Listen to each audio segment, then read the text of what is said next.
Hello friends, welcome to home food recipes. આજે આપણે બનાવીશું ઉનાળા માટે બજાર કરતાં પણ ફ્રેશ ગુલકંદ, જેને આજે આપણે તડકામાં સૂકવીને એકદમ ટ્રેડિશનલ રીતે બનાવીશું.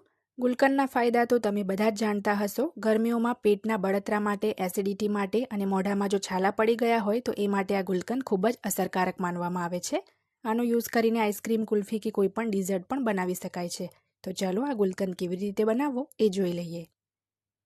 તો સૌથી પહેલાં એના માટે આપણને અહીંયા ફ્રેશ દેશી ગુલાબની પાંખડી જોઈશે. તો અહીંયા મેં જે લાલ દેશી ગુલાબ આવે એ લીધા છે. 200 ગ્રામ જેટલા આ ગુલાબ છે. હવે આ ગુલાબને આપણે પાંખડી છૂટી કરી લેવાની છે. તો પાંખડી આ રીતે છૂટી કરીને એની દાંડી આપણે ફેંકી દઈશું. ગુલકંદ બનાવવા માટે આપણે દેશી ગુલાબ જ લેવાના છે. પછી એ એકદમ લાઇટ પિંક કલરના ગુલાબ હોય કે પછી અત્યારે જે આપણે આ ડાર્ક પિંક કલરના લીધા છે એવા ગુલાબ હોય, ગમે તે ગુલાબ હોય, ગુલાબ દેશી જ હોવા જોઈએ, એ વાતનું ખાસ ધ્યાન રાખવાનું છે. તો અહીંયા મેં ડાર્ક પિંક કલરના ગુલાબ લીધા છે. તમે એકદમ આછા ગુલાબી આવે એવા પણ લઈ શકો છો. તો તમે જોઈ શકો છો બધા જ ગુલાબની પાંખડી મેં છૂટી કરી લીધી છે. હવે આને મેં ધોઈ નથી. જે ફૂલહાર વેચે છે એ માળીની દુકાનમાંથી હું ફ્રેશ ગુલાબ લાવી હતી. તો હવે સરસ પાણી ઉમેરીને આપણે એક વખત એને ધોઈ લેવાના છે, જેથી એની અંદર જે કંઈ પણ કચરો હોય એ નીકળી જાય. એમ તો આ પાંખડી ફ્રેશ જ છે, વધારે એને ધોવાની જરૂર નથી. બસ એકાદ વાર ધોઈ લેશો તો ચાલી જશે. ઘરે ગુલકંદ બનાવવાનો આ જ એક ફાયદો છે કે આપણે પાંખડી ધોઈને બનાવીએ છીએ, જ્યારે બજારમાં પાંખડી ધોયા વગર જ બનાવી કાઢે છે.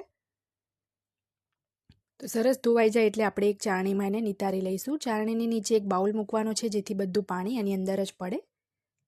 તો હવે આ પાંખડીને બસ 10 મિનિટ માટે આપણે સુકાવી લેવાની છે, જેથી જે એની ઉપર પાણી છે સુકાઈ જાય. કારણ કે જો પાંખડીની અંદર પાણી હશે તો ગુલકંદ પણ આપણો પાણીવાળો બનશે અને જલ્દી ખરાબ થઈ જશે. તો અહીંયા મેં કોટનનું એક કપડું પાથરી દીધું છે. એની ઉપર આપણે ગુલાબની આ પાંખડીને સરસ પંખા નીચે રાખીને 10-15 મિનિટ માટે સૂકવી લેવાની છે. પંખાની ફૂલ સ્પીડ ઉપર કરીને બસ 10 મિનિટ રાખશો તો આરામથી પાંખડીની ઉપર જે પાણી હશે એ સુકાઈ જશે.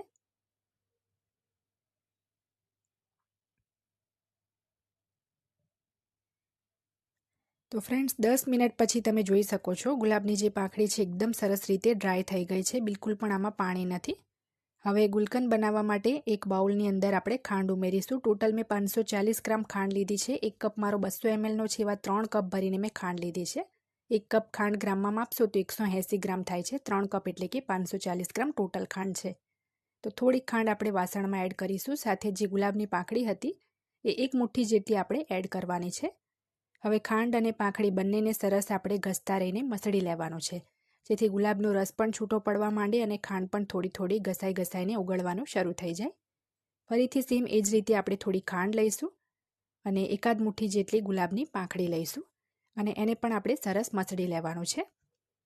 જો બધું એક જ સાથે આપણે ભેગું કરી લઈએ તો આપણે બરાબર એને મસળી નહીં શકીએ. એટલે જ્યાં સુધી ખાંડ અને ગુલાબની પાંખડી ખતમ ના થઈ જાય ત્યાં સુધી થોડું થોડું કરીને આપણે એને આ રીતે મસળતા રહેવાનું છે. ફ્રેન્ડ્સ, આ જે ગુલકંદ છે એ ગરમીઓમાં રોજ ખાવાથી શરીરને ખૂબ જ ઠંડક મળે છે. ગુલકંદ આપણને લૂથી પણ બચાવે છે અને તમે આમાંથી આઈસ્ક્રીમ, કુલ્ફી, ફાલુદો કે કોઈ પણ ડિઝર્ટ પણ બનાવી શકો છો.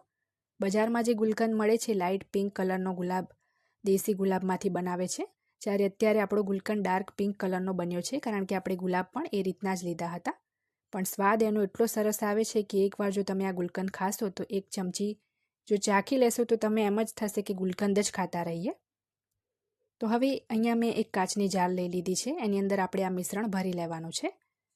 ખાંડ જે છે તમે જોઈ શકો છો ટોટલી પીગળી નથી, કારણ કે આપણે એને 1 અઠવાડિયા સુધી તડકે મૂકવું પડશે, ત્યારે જઈને ખાંડ ઓગળશે. હવે એની અંદર આપણે અડધો કપ જેટલું મધ ઉમેરીએ. ટેબલ સ્પૂનમાં જુઓ તો 8 ટેબલ સ્પૂન જેટલું આ મધ છે. આ જે ક્વોન્ટિટી છે ગુલાબ, મધ અને ખાંડ ત્રણેયની તમારે ધ્યાન રાખવાની છે. હવે સરસ આ મધને આપણે મિક્સ કરી લઈએ અને આ જારને આપણે 1 અઠવાડિયા સુધી તડકામાં મૂકી દેવાની છે, જેથી બધી જ ખાંડ આપણી સરસ ઓગળી જાય અને ગુલકંદ આપણો રેડી થઈ જાય. સવારથી સાંજ સુધી તડકામાં જાર મૂકી રાખવાની છે. રાત્રે ઘરમાં પાછી લઈ આવવાની છે. એવું તમારે 7 દિવસ સુધી કરવાનું છે.